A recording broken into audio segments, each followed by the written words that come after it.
कल मैंने शाम को मम्मी को कॉल किया और मम्मी से कहा, मम्मी मुझे कुछ अच्छी कहानियाँ बताओ गांव की। तो मम्मी ने मुझे कल 3 कहानियाँ बताई। एक कहानी जो उन्होंने बताई वो नाना के ऊपर ही हुई थी, नाना के साथ।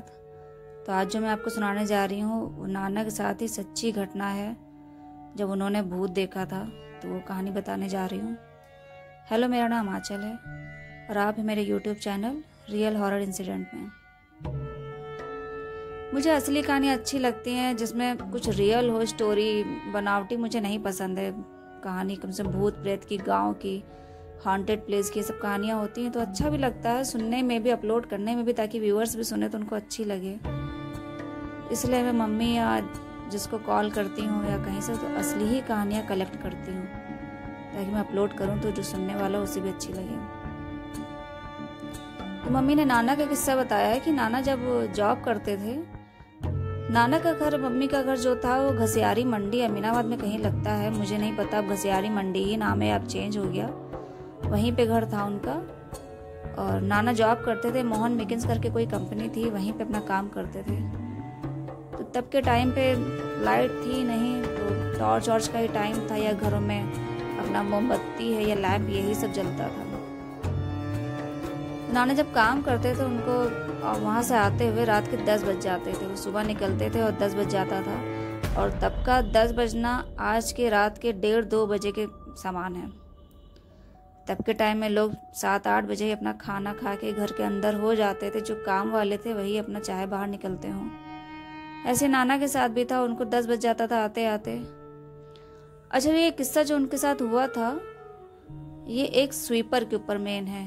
हमारे वहाँ का नाना के घर की तरफ स्वीपर थी, बूढ़ी औरत थी, वो स्वीपर का काम करती थी। तो गरीब थी तो लोग मोहल्ले के जो थे वहाँ के लोग, गांव के सब, उसको कभी कोई कपड़ा दे देता था, कभी कोई खाने का सामान। तो नाना भी जब निकलते थे तो रास्ते में वो दिख जाती थी तो वो बीड़ी मांग लेती थी नाना से, भैया हमका ही पिला दो बीड़ी। तो नाना उसको अपने में से निकाल के बीड़ी दे देते थे। तो नाना को मानती भी थी, वो बूढ़ी भी थी, तो जो उसको कपड़ा ये सब कुछ ना कुछ सामान देता तो सबको बहुत मानती थी। और वो गरीब घर की थी, उसकी इकलौती एक ही लड़की थी, उसकी शादी कर चुकी थी, तो अपना अकेले यही स्वीपर वाला काम करके ही गुजारा करती थी। नाना डेली अपना निकलते थे सुबह काम के लिए, रात को 10 बज जाता था आते आते। एक दिन वो सुबह ऐसे ही निकले। अच्छा, उनका जो घर था, तो घर जैसे गली में है, अंदर से जब वो बाहर निकलते थे काफ़ी दूर जाके एक चट्टान पड़ता था। चट्टान करके भी वहाँ पे कोई जगह फेमस थी, तो उसी के आगे एक शहतूत का पेड़ पड़ता था। शहतूत के पेड़ से आगे जाते हुए बाग बगीचे सब, पहले सब खेत बाग बगीचे सब थे ही, तो वहीं से जाते हुए तब वो काम पे निकलते थे। और वही शहतूत के पेड़ के पास ही अंदर जाके झोपड़ी में वो स्वीपर भी रहती थी। तो ऐसे नाना एक दिन सुबह निकले तो उनको शहतूत के पेड़ के पास ही वहाँ पे डेड बॉडी मिली, और ये स्वीपर की ही थी। और बूढ़ी भी थी, अब पता नहीं कैसे ख़त्म हुई, कोई अटैक पड़ा या बीमारी हुई या कुछ रंजिश, अब वो ये सब चीज़ें कोई नहीं जान पाया कि कैसे ख़त्म हुई। तो नाना को भी बहुत ख़राब लगा और भी लोगों को ख़राब लगा कि बूढ़ी थी, अपना गरीब थी, उसका गुजारा चल रहा था ये सब काम करके। खैर वहीं के लोगों ने उसका अंतिम क्रिया सब किया, जो भी काम होता आखिरी का सब निपटाया, सब हो गया। फिर नाना अपना डेली अपना काम पे जाते लौटते थे। अच्छा, एक दिन वो रात में जब लौट रहे थे, 10 बज गया था, 10 साढ़े 10 बजे, तो शहतूत के पेड़ से आगे जाके चट्टान, फिर अंदर गली में जाके नाना का घर था। तो जब वो उस पेड़ के पास पहुंचे तो उनको ऐसा लगा जैसे वहां कोई बैठा है। अच्छा, अंधेरा काफी ज्यादा था, तो लाइट जब होती नहीं तो अंधेरा तो होते, तो टॉर्च लिए रहते थे लेकिन इतना जलाते नहीं। पहले तो लोग यही है ना, तारों की रोशनी में ही देख देख के चलते थे। तो बीड़ी जलाते हुए नाना अपना चले आते थे, तो उनको लगा जैसे कोई बैठा है। तो उन्होंने यही सोचा कोई आया होगा दूसरे गांव से, तो रात में इंतजार कर रहा होगा या अपना आराम कर रहा होगा, तो उस चीज का ध्यान नहीं दिया और तेज कदमों से अपना घर की तरफ चले गए। ऐसे दूसरे तीसरे दिन वो जा रहे थे, फिर जब ऑफिस से लौटे अपना काम से, रात के अंधेरे में ही उनको दूर पे खड़ी एक औरत दिखाई दी। वो अपना हाथ में झौवा ली थी, जो स्वीपर जैसे पहले लोग होते थे झौवा लिए रहते थे, डलिया ऐसा कुछ भी, तो वो अपना वो लिए हुई थी। और वो जिस साड़ी में मरी थी, वो बूढ़ी औरत जो स्वीपर थी वही पहने थी, और उसका शरीर पूरा सफेद था। जब नाना की नजर उस पर पड़ी, उस दिन चांदनी रात थी तो उजाला था, तो नाना को साफ साफ दिखा कि ये वही स्वीपर है जो खत्म हो गई थी कुछ दिन पहले। अच्छा उन्होंने देखा, लेकिन उन्होंने ऐसा दिखाया, बिहेव किया कि हमने देखा नहीं, अनजान उन्होंने बनते हुए अपना बीड़ी जलाते हुए चले गए।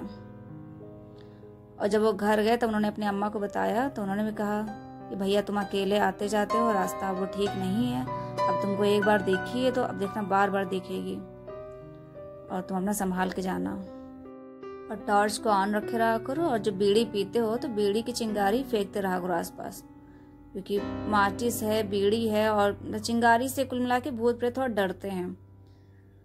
तो नाना ने भी हाँ कहा, और जब अब डेली जब वो निकलने लगे तो यही करते थे, अपना जब जहाँ काम से निकलते थे तो बीड़ी पीते हुए उसकी चिंगारी थोड़ी आसपास डालते रहते थे, और टॉर्च भी जलाए रखते थे। अच्छा उनके साथ अब तीसरे चौथे दिन होने लगा कि वो जो स्वीपर थी उनको कहीं ना कहीं दिख जाती थी, कहीं उनको दूर खड़े दिख रही होती थी, कहीं पीछे से कहीं से आवाज़ लगाती थी। फिर एक दिन ये हुआ कि उसने धीरे से आवाज़ लगाई।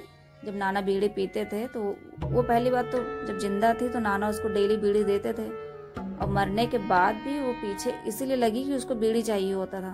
अच्छा पहले के लोग डरते भी नहीं थे भूत प्रेत के किस्से, और भूत देख लेते फिर भी नहीं डरते थे। तो नाना को पता तो चल जाता है कि हाँ ये उसी का ही भूत है जो टहला करता है, तो लेकिन वो ध्यान नहीं देते थे, और जैसे उनको लगता था कि हाँ आसपास कुछ है तो वो जल्दी जल्दी कदम बढ़ाते हुए चले जाते थे घर। तो फिर ये हुआ, नाना जब एक दिन फिर रात में 10 बजे लौट रहे थे तो उनको अंधेरे में ही पीछे से कान के पास से हल्की सी आवाज़ आई कि भैया हमका भी पिला दो बीड़ी, इस तरह से आवाज़ आई। अब वो समझ गए कि वही स्वीपर उससे बीड़ी मांग रही है। वो ये भी समझ गए थे अगर हमने एक बार इसको दिया तो फिर ये पीछे पड़ जाएगी। नाना ने सुना और ध्यान नहीं दिया, और बीड़ी अपना चिंगारी फेंकते हुए आगे चले गए। अच्छा अब उनके साथ आए दिन ये होने लगा, कभी वो शहतूत के पेड़ के पास ही वो मरी थी, कभी वो शहतूत के पेड़ पे बैठी हुई है, कभी उसके नीचे बैठी है, कभी रास्ते में उनको दिख जाती थी, और किसी को नहीं दिखती थी वो, क्योंकि और भी कुछ लोग आते जाते थे लेकिन उनको नहीं दिखती थी। अब नाना को ही वो दिखने लगी। अब इस चीज़ से नाना परेशान भी हो गए, क्योंकि भाई डेली भूत देखना कोई छोटी बात तो है नहीं। तो जब भी वो आते थे रात में 10 बजे तो उनको आए दिन हर तीसरे चौथे दिन दिख जाती थी, और उनको थोड़ा डर भी लगता था, क्योंकि एक चुड़ैल रास्ते में दिख रही है, वो शहतूत के पेड़ पे ही बैठी रहती थी, जिस साड़ी में मरी थी वो साड़ी पहन के वो अपना झौवा लेके कहीं नीचे बैठती तो कहीं पेड़ के ऊपर बैठी रहती थी। अब वो आए दिन नाना से बीड़ी मांगने लगी, भैया हमका ही पिला दो बीड़ी, इस तरह करके मांगने लगी। अब उन्होंने घर में फिर अम्मा से बताया कि अम्मा वो तो आए दिन हमको दिखती रहती है।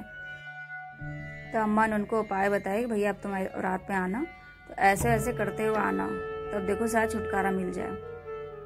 तब नाना ने भी यही किया। फिर जब वो दूसरे दिन अपना वहाँ से काम से लौट रहे थे तो डेली की तरह उनको फिर वो उस दिन दिख गई, दूर पे ही खड़ी थी अपना झौवा लिए, और धीरे धीरे चलते हुए आ रही थी। नाना समझ गए थे कि ये बीड़ी मांगने ही आ रही है। जैसे देखा नाना ने कि वो पास में आ रही है और दूर से ही बोली भैया हमका पिला दो बीड़ी, तो नाना ने यही किया, बीड़ी 3-4 बीड़ी जलाए, उसकी खूब चिंगारी फेंका आसपास, और अपने पीछे ही माचिस की तिलियां जला जला के फेंकना शुरू कर दिया।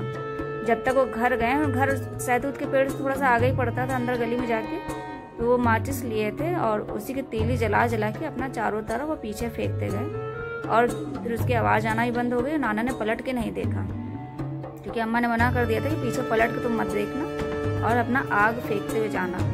और वो जलाते हुए फेंकते हुए फिर जल्दी गली के अंदर मुड़ के घर के अंदर चले गए, दरवाज़ा बंद कर लिया, तब तक पलट के नहीं देखा। अब उसके बाद वो चाहे डर गई हो वो चुड़ैल, चाहे जो भी हो, उसके बाद से फिर उसके बाद उनको वो नाना को नहीं दिखी। नाना का तो डेली पे ही काम पे जाना था, लेकिन उन्होंने कहा बताया कि फिर उसके बाद कभी वो दिखी नहीं। और शहतूत का पेड़ था, बाद में वो जगह भी थी तो उसको भी कटवा ही दिया गया था उस पेड़ को, क्योंकि बाद में धीरे धीरे आबादी बढ़ने लगी थी, फिर मकान बनने लगे, बाग बगीचे सब कटने लगे। तो इस तरह करके ये स्वीपर की एक कहानी थी। ये असली कहानी है जो नाना ने देखा था, असली भूत स्वीपर की चुड़ैल। तो ये नाना के साथ की घटना थी। आप लोग को कहानी अच्छी लगी हो तो प्लीज़ लाइक करें, सब्सक्राइब करें। नेक्स्ट वीडियो में फिर अपलोड करूँगी, कोई गांव की ही कहानी होगी। तब तक के लिए धन्यवाद।